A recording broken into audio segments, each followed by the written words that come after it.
What's happening, everyone? We're doing a 50,000 mile update. So,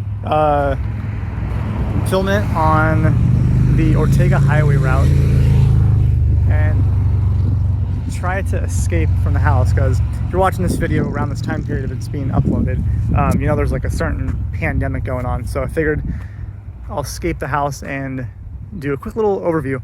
So let me hop in really quick just so you guys can see. I think I've hit 53,000 miles or something like that. Let's see. There we go. So it's 53,500. So again, just doing a general one take, one shot, whatever it is, kind of review or update of the Audi. My kind of lasting impressions for it. Let me actually turn on the car just because it's getting a little toasty in here. Just make sure the volume's down too. Okay. So impressions. The interior, I think overall it's good. I like the interior. The seats are pretty comfortable. The navigation system, that thing's a little weird. It seems to be using a outdated software or map, whatever it is. It just seems like it needs a little bit of updating, because there's been a couple spots where I've tried comparing it to either like Waze or Google Maps, and it would just have some wacky time information on it. So it doesn't necessarily seem to be the most up to date. In terms of the speakers, so the Bang & Olufsen 3D stereo sound system, that thing, I'm gonna miss that when it's gone, or when I turn this car back in. That is probably one of the biggest pluses or attributes this car has, is the sound system. The steering wheel as well. Sorry, I don't think I can get this in the shot.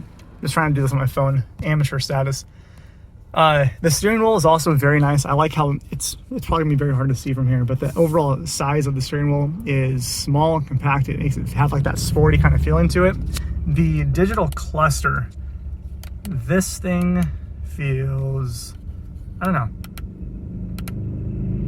I kind of have like mixed feelings on it. It's kind of cool at first, but it just, I don't know. I feel like you, just like with a new toy, you play with it for a little bit and then eventually, you know, you put it away and kind of forget about it. I mean, it is pretty nice to kind of pull up the maps and kind of having two different displays there. But aside from that, it's just whatever. Like, there's neither pros nor cons behind that in my eyes. Yeah, I mean, I think that's it for the interior. Let me go ahead and turn this off and come out on the outside. Okay, so another con or thing that's kind of impression that stayed with me was getting in and out of the car. Sorry, there's noise coming in. So this little door gap space thing, whatever it is, just for kind of perspective, there's my shoes right next to it. It's roughly speaking maybe about a foot wide. So just kind of getting in and out of the car is somewhat tedious, especially if you're doing like a daily driver for that. Coming around to the back. So trunk space. Overall trunk space isn't bad at all. Obviously, you know, this is something you would not go to Costco with to get a bunch of groceries, but again, it does the job for just small little runs here and there. Let's go around the front.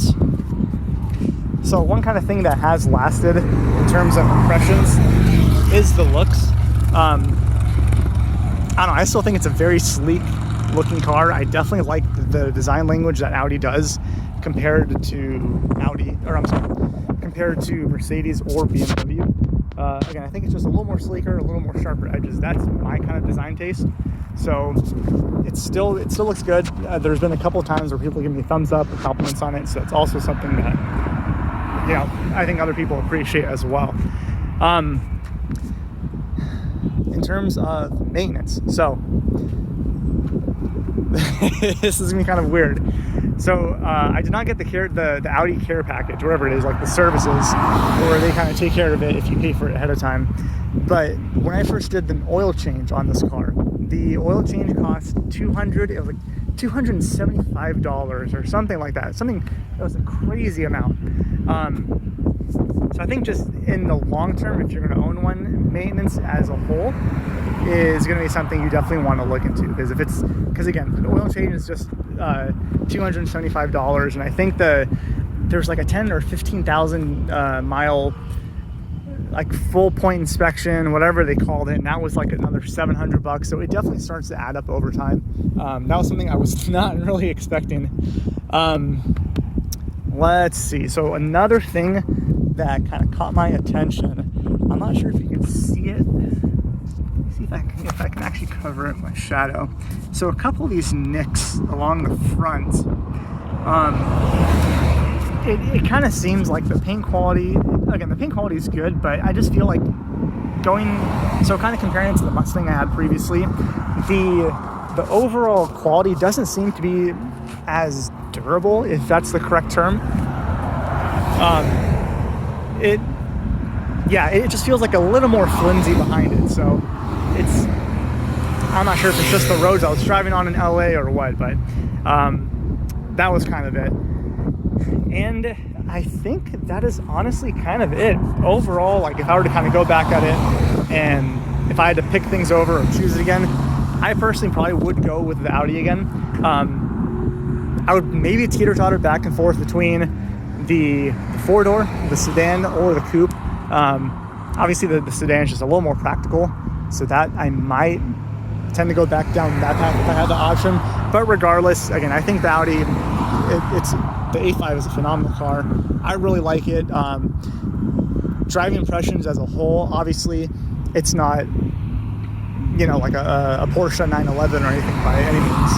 But I think it brings the best of both worlds in terms of practicality with a daily commuter and kind of a weekend canyon carving car. So those are kind of my impressions that I had with it. Hope you guys liked this video. If you did like it, please don't forget to hit that like button, subscribe. If you guys do have any questions or comments about the car, please feel free to drop them down below and I'll answer them as quick as possible. So with that, take care, guys.